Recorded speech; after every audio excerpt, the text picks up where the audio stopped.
yang saya dengar-dengar film-film lama yang dulu misalnya terpaksa turun karena film kan selalu memang antri di bioskop, itu kemungkinan bisa masuk lagi ke bioskop. Kita sih seneng sih, sebagai filmmaker seneng, saya rasa sebagai produser, si pembuat konten juga seneng karena kan memang artinya pasarnya bukan cuma bioskop nih sekarang. Netflix juga nggak pernah menggembor-gemborkan, maksudnya dia nggak beda sama promosi sebuah film di bioskop. Iya, film sebesar kayak The Irishman aja ya promonya gitu-gitu aja. Justru emang banyak banget sutradara besar seperti Martin Scorsese, seperti David Fincher yang sudah shop around, udah pitch around di studio-studio Hollywood, filmnya ditolak karena budgetnya terlalu gede. Mereka malah ke Netflix dan Netflix berani gitu untuk fund the project. Nah, jadi buat yang filmmakers tuh sekarang, buat orang-orang yang pengen banget begatal terjun ke film tapi ya bingung mau cari dana di mana, bisa tayang di YouTube dan orang suka, viral, udah deh, selesai.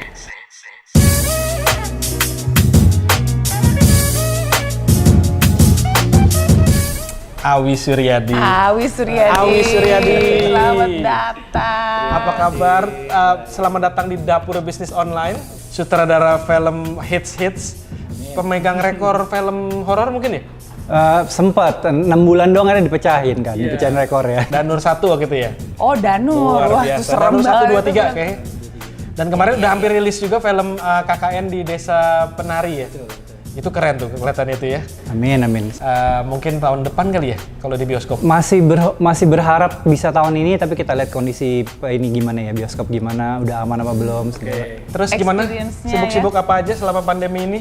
Sekarang sih lagi develop naskah untuk persiapan syuting, meskipun saya sendiri sebenarnya belum berani syuting, tapi kita udah nyiapin naskah lah gitu. Udah nyiapin naskah, terus juga baca beberapa novel untuk planning ke depannya aja. Kalau tahun depan udah syuting, rencananya mau back to back gitu, jadi langsung 2 atau 3 film. Oke. Terus sisanya ya paling webinar gitulah. Menginspirasi para young filmmakers. Tapi ya apa industri film sekarang lagi ya seperti banyak industri lainnya kan lagi struggle ya karena pandemik, terus yang udah pasti bioskop nggak ada.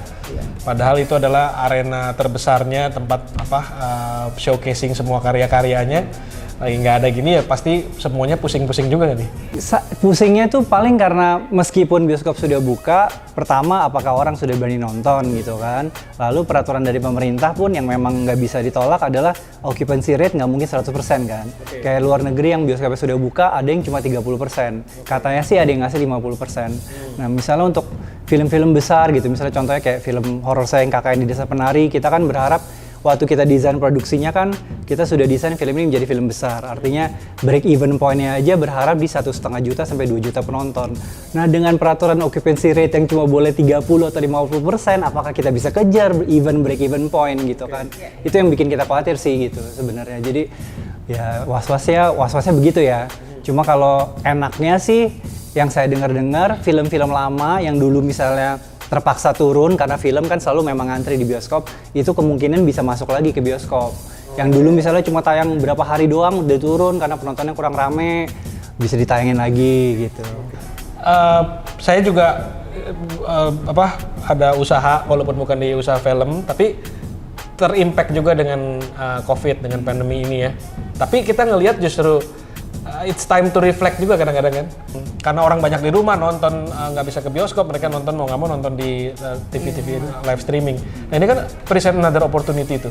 Kita sih seneng sih, sebagai filmmaker seneng, saya rasa sebagai produser, si pembuat konten juga seneng karena kan memang artinya pasarnya bukan cuma bioskop nih sekarang. Terus lalu sebelum ini sebenarnya sudah ada beberapa OTT, tapi kan either lokal atau regional. Jadi belum seagresif itulah. Kalau sekarang kan sepertinya dengan sudah dibukanya blokir oleh Telkom untuk Netflix, akhirnya Netflix sudah official masuk Indonesia gitu.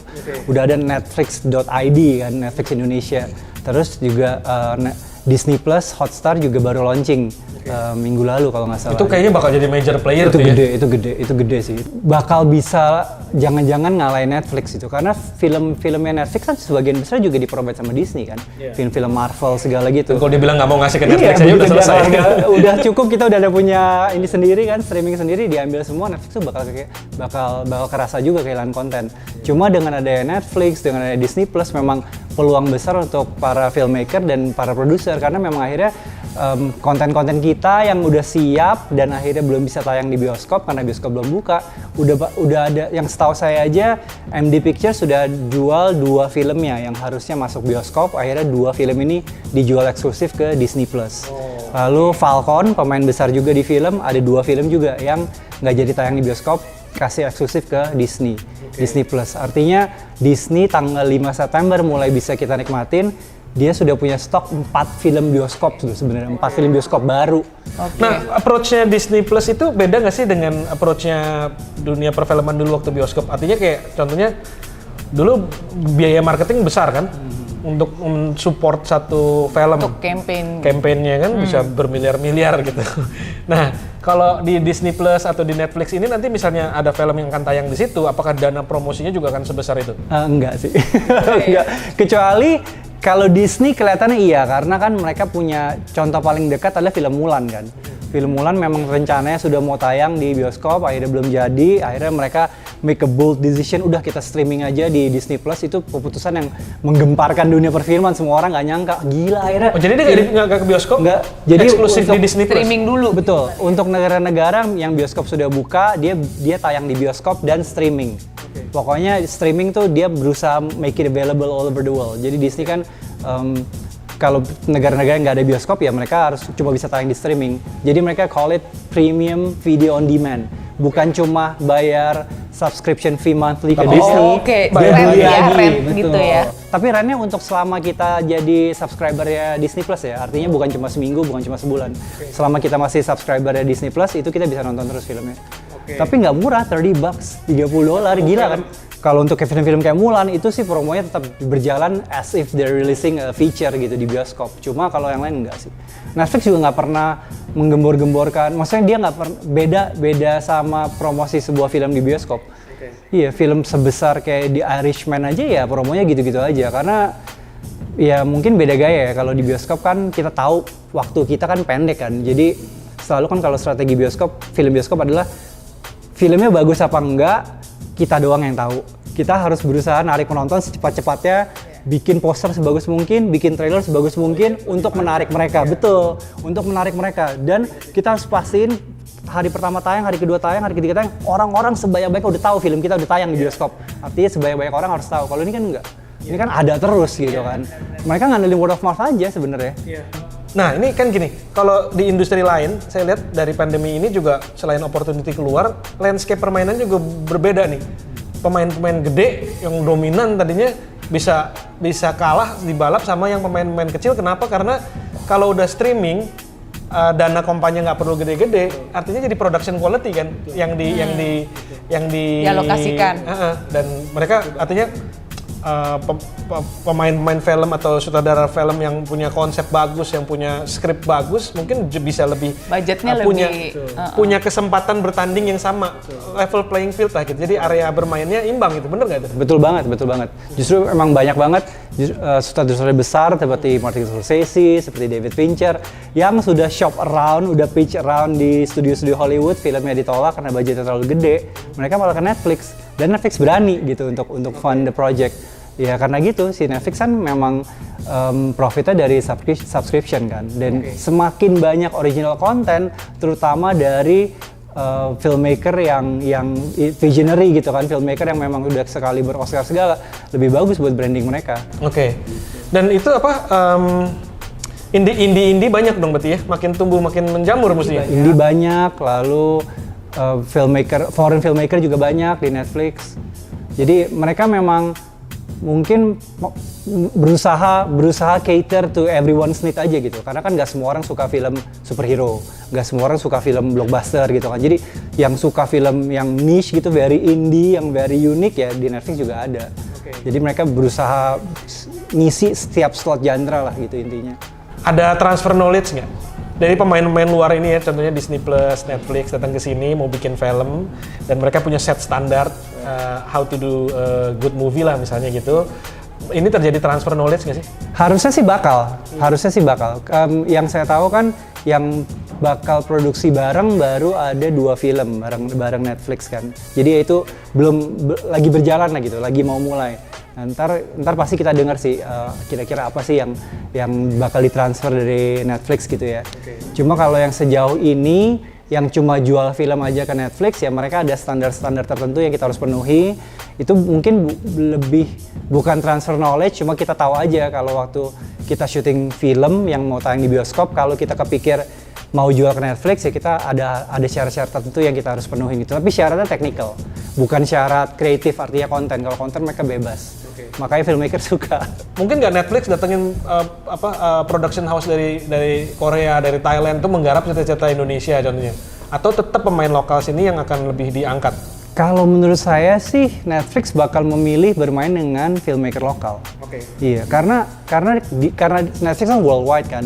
Artinya yang saya tahu aja Netflix Spain gitu. Nah, dia tuh kerja sama Spain filmmaker banyak banget. Jadi ya kita bisa dapetin serial-serial bagus kan dari Spain kan, ada Money Heist, ada Valeria gitu kan. Sama nih di Indonesia pun bakalnya sama. Jadi dia tidak perlu mendatangkan filmmaker dari negara lain untuk bermain di Indonesia. Kalau Netflix Indonesia dia mendingan bermain dengan local filmmakers, which is a good decision I think gitu ya. Karena di tiap negara jadi beda-beda, Vi.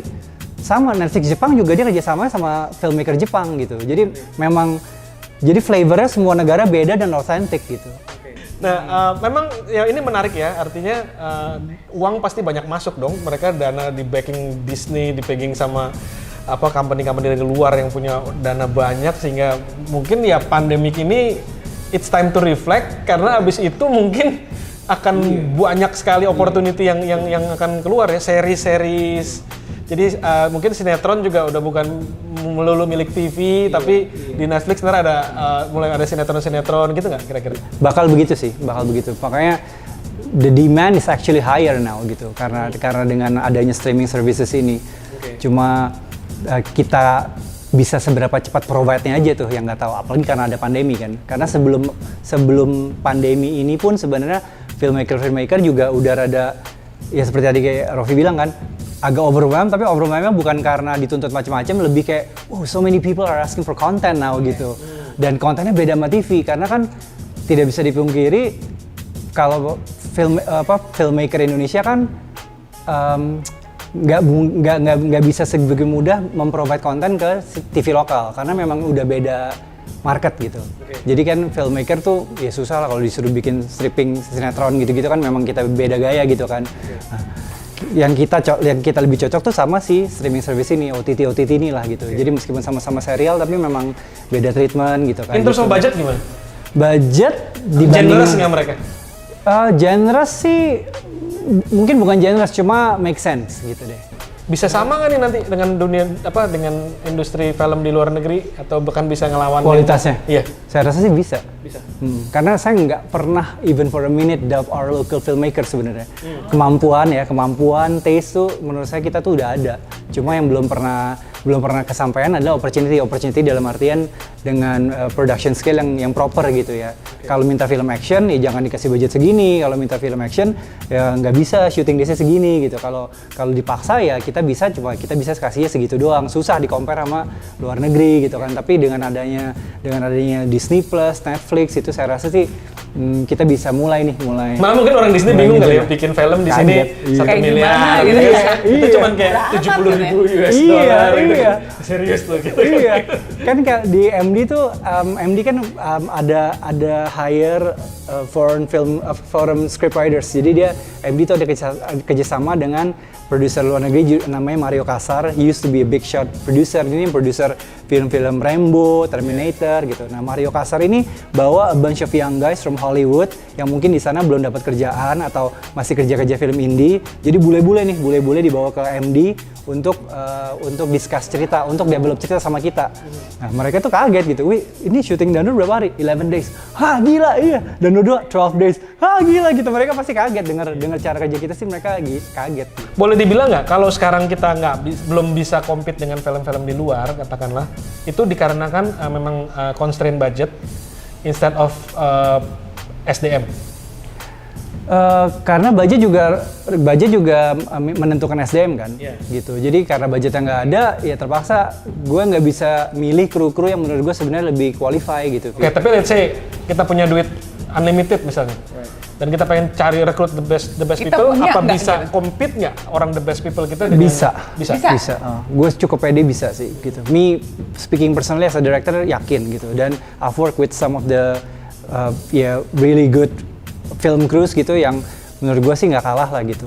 Kalau all naskah kan nggak terlalu berhubungan dengan budget ya, itu kan. Tapi justru berhubungan. Berhubungan? Iya, karena kadang-kadang kita baru mau bring in our wildest imagination udah di stop dulu kan produser. Oke. Aduh, kamu bikin adegan begini banget, nggak mungkin bisa gitu kita syutingnya gitu kan. Jadi ya itu we're forced to think small jadinya gitu sebenarnya. Jadi ya I mean we can still be unique tapi our ideas jadinya kecil lah gitu. Maksudnya nggak bisa seambisius itu. Kalau saya lihat Netflix, we expect certain quality dari dia kan. Artinya seri-serisnya bagus-bagusnya kayak seperti mereka, atau let's say seri-serisnya lebih ke aroma lokal gitu, ke taste-nya lokal. Pasti tetap aroma lokal sih. Dan saya rasa memang itu yang Netflix mau. Jadi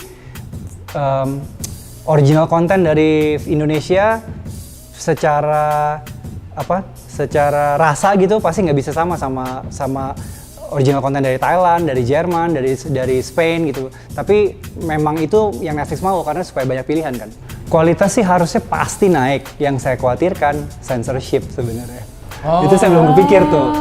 Bakalnya gimana gitu kan? Kalau misalnya kita bikin konten buat Netflix, apakah kita tetap harus bergerak dengan patokan-patokan dari LSF, which sucks gitu kan? Itu sangat nggak cocok dengan Netflix gitu sebenarnya. Dan ya nggak tahu deh, itu saya baru mau dijalanin kan 2 film ini kan dengan Star Vision, itu ntar baru kita denger lah ntar ceritanya gimana ya. Mudah-mudahan sih kerjanya beda ya dengan LSF ya. Jadi kalau kita punya ide terus bagus, terus kita punya skrip bagus dan kita punya rencana untuk menjalankan lah, kita ke Netflix bisa dibeli sama mereka? Bisa. No matter what background, maksudnya misalnya harus sutradara terkenal, harus pemainnya pemain top. I'm sure sih mereka prefer kerja dengan filmmaker yang mereka udah tahu, yang maksudnya yang udah ada track record gitu kan, yang udah di jam terbang. Cuma kalau saya lihat film-film Netflix sejauh ini atau series mereka sejauh ini, banyak director yang saya cek gitu di IMDb memang baru aja gitu. Itu kerjaan mereka, commercial project mereka pertama. Jadi kayak mereka scouting juga gitu. Iya, jadi I think they're more open gitu.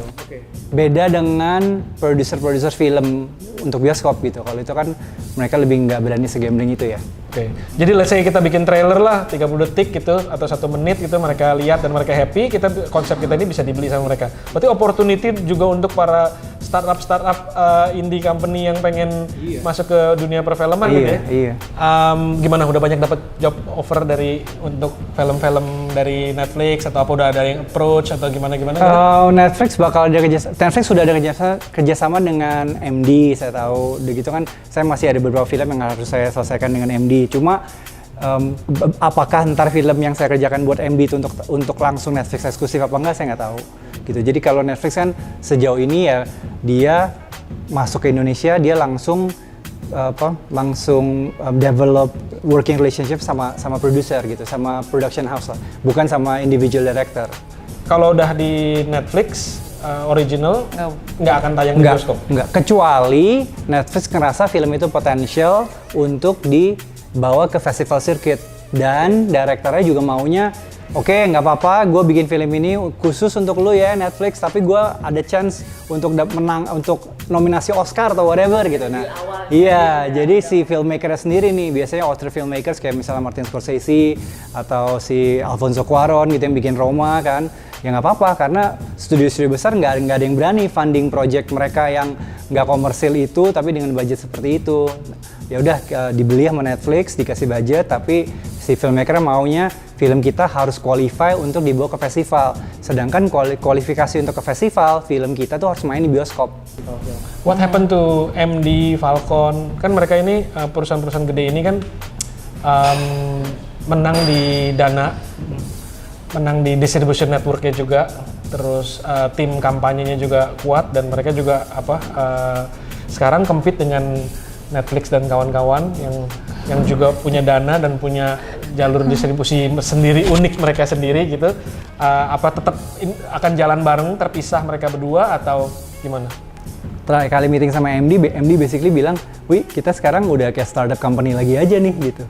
Karena ya memang seperti tadi lu bilang kan Vi ya, semua orang bisa propose project ke Netflix kan. Jadi ya ada even a smaller company kalau ide lu unik, ide lu keren ya nggak harus MD yang dapat project itu, bisa smaller company, beda sama film bioskop gitu. Karena kalau untuk bioskop kan ya lu harus promosiin sendiri gitu kan, itu susah kalau PH kecil untuk berkempit kan. Oke, terus kalau di Indonesia sendiri otodidak ya kebanyakan kan untuk industri film, atau ada satu banyak otodidak tapi banyak juga kok yang formal film education dari lokal atau lokal sih, kebanyakan lokal ya. Sama tapi di mana-mana, maksudnya even in Hollywood atau di Hong Kong pun atau dimanapun banyak yang cuma otodidak gitu. Udah, soalnya uniknya film industri kan memang bukan sesuatu yang kita harus lulus secara formal di pendidikan itu gitu kan. Gitu. That's not what it takes gitu. Awi Suryadi, kalau udah begitu banyak uang seliweran ya dari luar negeri gitu ya, terus pilihnya mana? Mes, banyak bikin film, atau bikin 2 project tapi keren-keren? 2 project sih. 2 project tapi keren-keren? Iya.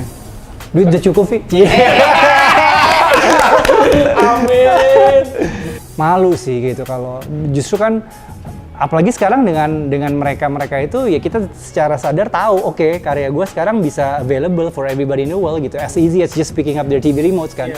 Nah kalau kita kasihnya ya cuma mass production doang, malu sih gitu. Oke, jadi kalau Awi Suryadi lebih pilih ada project yang menarik, let's say setahun cuma 2 kali tapi kita benar-benar ditekunin itu project gitu ya. Dari dilihat komentari dari saudara-saudara dari luar negeri gitu, saya lihat kan mereka benar-benar satu scene aja tuh digarapnya bener-bener ya, apalagi kalau James Cameron itu kan sampai puasnya pokoknya terus dibayangin serius itu, tes dulu di ini dulu sampai benar-benar diyakin baru dia shot gitu kan. Bukan cuma syutingnya, pre-productionnya juga sangat-sangat proper gitu, semuanya udah dipikirin gitu kan. Gitu. Kita sih sekarang ya at least for me personal experience gitu, shooting dia sudah mulai dikasih lebih panjang. Nah, cuma pre-productionnya yang kayaknya belum terlalu tuh. Post pro-nya panjang kan ya biasa. Post pro sih post pro selalu biasa aja lah, nggak terlalu pendek, nggak terlalu panjang gitu. Shooting days sebelumnya selalu pendek, maunya cepet, cuma sekarang udah mulai dikasih panjang juga. Nah, pre-production yang masih belum, yang mereka kayaknya masih belum terlalu belum terlalu ikhlas gitu kayak ngasih pre-production 2 bulan, lama amat 2 bulan gitu kan. Karena mereka pikir kan apa sih yang dikerjain 2 bulan, padahal kan banyak sebenarnya, banyak banget. Kalau kita benar-benar shooting day itu begitu kita datang kita udah siap, kita udah tahu mau ngapain, everybody knows what they're doing gitu. Itu yang belum saya dapat sih. Oh. Ya. Dan dengan makin banyaknya pemain nanti kan juga makin banyak segmentasi mungkin ya. Jadi ada yang pemain ini khusus untuk filmnya genre ini atau tipe filmnya seperti ini gitu-gitu. Iya, tapi seharusnya jangan sih. Maksudnya jangan untuk pemain tuh jangan sampai dicap oh dia khusus main film drama atau dia khusus main film horor. Nggak tahu ya, buat saya sih jangan. Maksudnya ambil contoh bodohnya aja Jessica Chastain deh. Jessica Chastain udah sekali ber-Oscar, horor aja dia tetap main kok gitu kan. Itu juga sih, maksudnya itu yang saya ngerasain sejauh ini. Kadang-kadang saya lagi mau syuting film horor, ntar Sanjay dari MD nawarin pemain, saya bilang sebenarnya sih kurang cocok, kalau dia aja gimana? Aduh dia belum mau main film horor gitu. Buat saya itu keputusan yang aneh gitu, karena harusnya pemain milih project tuh bukan berdasarkan genre-nya, berdasarkan naskah sama filmmaker-nya gitu kan. Dia kan baca naskah dulu, menurut dia suka naskahnya, ada karakter yang dia penasaran, dia bisa mainin, dia mau, dia passion tuh, oh gue penasaran nih, gue belum pernah nih main misalnya jadi cewek gila atau apa, itu kan tantangan kan buat dia. Lalu dia lihat filmmaker-nya lah, directornya siapa gitu kan, karena kan hubungan kita tuh bakal deket banget gitu kan. Nah, harusnya itu sih yang jadi factoring decision-nya, bukan sering banget Sanjay ngomong, aduh dia belum mau film horor, dia belum film horor. Aneh aja buat saya gitu. Oh, kalau itu kasih ke saya aja kan. Dia sih udah cukup horor. Horor muka saya nggak perlu makeup kan. Dia horor banget sih. Pandemi ini emang pusing ya, artinya industri film kita tiba-tiba berhenti total, bioskop nggak bisa tayang, semua segala macam. Tapi di dalam segala kesulitan ini ada opportunity bagus, yaitu TV streaming ya, OTT ya disebutnya itu. Dan ini kesempatan juga buat para pemain-pemain yang punya visi, selama ini belum dapat dukungan dari dana atau dari perusahaan manapun. Ini kesempatan kalian juga untuk berkarya, untuk berani keluarin ide-ide, berani push to the karena limit. aksesnya ada sekarang ya. Iya, dan tips and saran-saran buat para pemula yang main di industri film, baik mau sutradara, mau pemain film atau kameramen atau apa segala macam, Siapapun kira-kira lah, selama pengalaman Awi dengan banyaknya uang yang akan masuk nanti dan peluang yang luar biasa ini mesti ngapain? Karena mungkin masih terbatas untuk kita bisa syuting, udah siap-siapin lah ide-ide kalian gitu kan. Di rumah tuh jangan pernah berhenti nulis deh, kalau bisa nulis, kumpulin ide terus. Kalau ide kalian kemungkinan bisa di syuting dengan skala kecil aja, artinya masih aman untuk di-execute, please execute it. Dan satu lagi, karena sekarang zamannya udah zaman social media, zaman YouTube gitu kan, itu juga satu cara paling ampuh untuk bikin karya kita tuh dilihat orang gitu. Jadi kalau dulu waktu zaman saya masuk industri tuh susah banget karena kan siapa yang berani invest that kind of money di divisi kita gitu kan, belum ada track record lagi. Kalau sekarang kan enak, bisa rilis di social media, bisa rilis di YouTube. Trailernya gitu? Bukan trailer, bahkan short movie aja, short film saja gitu. Iya, yang paling mungkin contoh paling dekat adalah direkturnya Shazam yang bikin Lights Out, yang bikin Annabelle Creation, itu juga dia ngetopnya dari YouTube. Karena dia bikin short films di YouTube, horor, orang-orang suka, udah gitu viral, nyampe ke James Wan. Akhirnya James Wan produce his first horror film di Hollywood.